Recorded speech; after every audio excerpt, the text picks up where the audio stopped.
Bismillahirrahmanirrahim. Assalamualaikum warahmatullahi wabarakatuh. Baik, bertemu kita lagi untuk meneruskan sesi pembelajaran kita.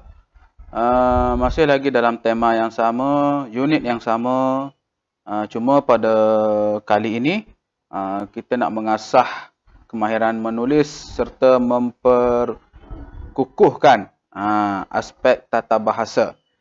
Baik, pada akhir sesi pembelajaran nanti, kamu perlu menyalin semula teks bertulisan berangkai kepada tulisan biasa dan kamu perlu mengenal pasti ayat aktif dan ayat pasif pada teks ucapan yang akan kita bincang selepas ini.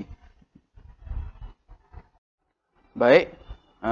Terus ke muka surat 154 buku teks bahasa Melayu.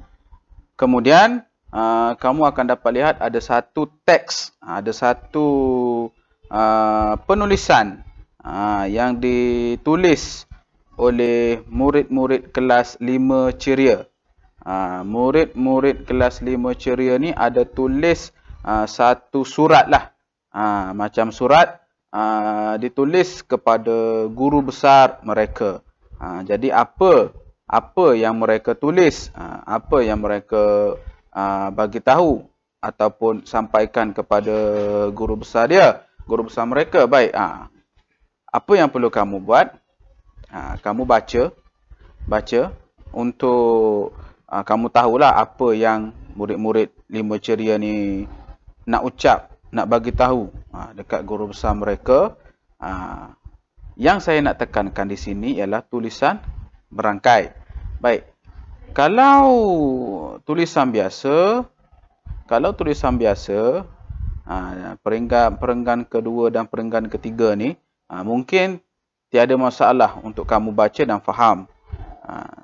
Tetapi sekiranya diminta untuk kamu membaca dan memahami teks yang bertulisan berangkai, mungkin ada dalam kalangan kamu yang tidak lancar membacanya, tidak lancar ataupun tidak susah untuk faham apa yang disampaikan dengan menggunakan tulisan berangkai ini. Jadi apa yang perlu kamu buat? Untuk mengetahui, untuk mengenal pasti sama ada kamu boleh baca ataupun tidak tulisan berangkai, kamu perlu salin semula perenggan ini. Salin semula perenggan ini. Kalau kamu boleh salin, kamu boleh baca dengan jelas, kamu faham apa yang teks ini sampaikan, kamu boleh salin semula atau tulis semula perenggan ini dengan betul semuanya. Maksudnya kamu boleh faham, kamu boleh baca penulisan yang menggunakan tulisan berangkai. Jadi tak banyak. Ini satu perenggan sahaja yang mengandungi 1, 2, 3, 4 yang ada 4 ayat. Yang ada 4 ayat. Kalau kamu boleh salin semua ni, salin semula perenggan ni tanpa ada sebarang kesalahan, maksudnya kamu boleh baca penulisan yang menggunakan tulisan berangkai. Itu sahaja untuk muka surat ini.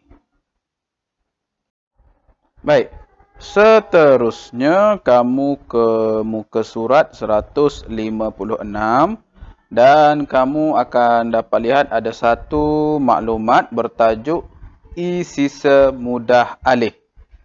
Seperti biasa, kamu baca dulu, fahamkan dulu apa yang disampaikan. Baik, sebenarnya ini satu teks ucapan. Satu teks ucapan.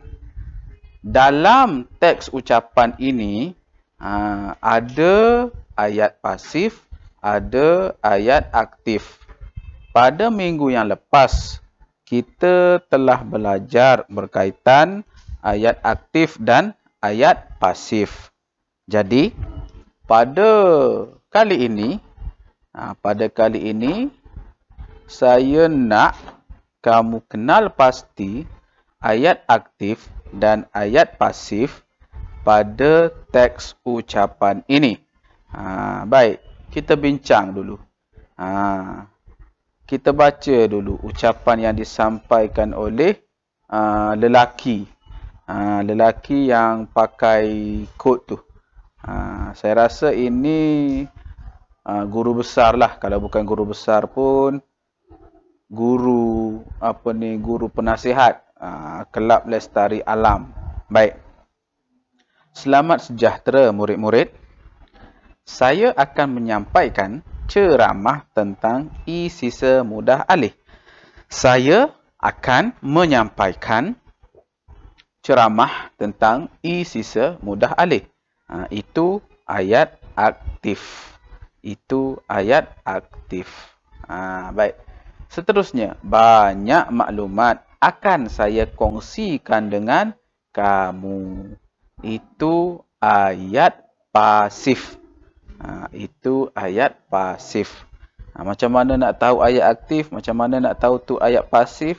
Kamu kena ingat balik apa yang kita dah belajar minggu lepas.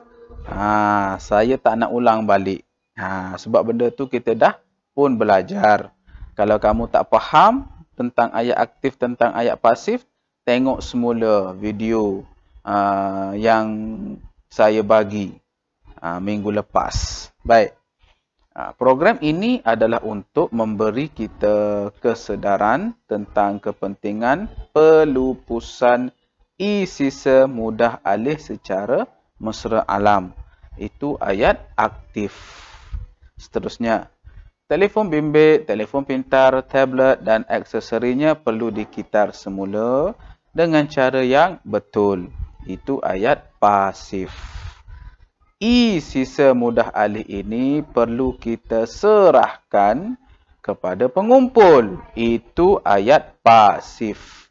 Selain itu, kita juga digalakkan untuk membaik pulih peranti mudah alih secara selamat. Itu ayat aktif. Baik. Perenggan akhir itu kamu kenal pasti sendiri. Macam mana nak tahu ayat aktif, macam mana nak tahu ayat pasif? Ingat balik yang kita belajar minggu lepas. Itu sahaja untuk muka surat ini. Baik, itu sahaja untuk sesi PDPR kita kali ini. Pada minggu ini, isi pelajaran kita agak sukar. Susahlah, senang cerita. Tapi mudah kalau kamu faham apa yang kita dah belajar minggu lepas. Kalau kamu faham ayat aktif, kamu faham ayat pasif, kamu tiada masalah untuk faham isi pelajaran kita minggu ini. Jadi, untuk tajuk ayat aktif dan ayat pasif yang lebih dalam, yang lebih terperinci, kita akan belajar pada sesi akan datang lah. Cuma saya harap kita dapat belajar ayat aktif, ayat pasif ni secara bersemuka. Kalau bersemuka ataupun di dalam kelas lah, senang cerita. Bila sekolah dah buka, kita dah boleh belajar di dalam kelas. Masa tu kita boleh belajar dengan lebih dalam, lebih terperinci tentang ayat aktif, ayat pasif. Kalau secara maya macam ni agak sukar untuk kamu faham. Sebab saya tak tahu apa yang saya ajar ni kamu faham ke tidak. Ada yang faham, ada yang tak faham tapi dia tak tanya. Kalau dia tak faham, dia tanya, itu lain ceritalah. Tapi kalau dia tak faham, dia tanya dan saya jelaskan pun secara maya, secara tidak bersemuka juga, susah juga nak faham. Jadi, saya harap tajuk ayat aktif, ayat pasif yang lebih dalam, kita dapat belajar bila kita dah boleh berjumpa nanti. Sama-samalah kita berdoa. biar cepat sikit kita boleh berjumpa untuk kita belajar dengan lebih baik lah. Kalau PDPR ni banyak masalahnya, banyak kekangannya. Jadi itu sahaja untuk sesi pembelajaran kita kali ini. Kita berjumpa lagi pada masa akan datang. Sekian, terima kasih. Assalamualaikum warahmatullahi wabarakatuh.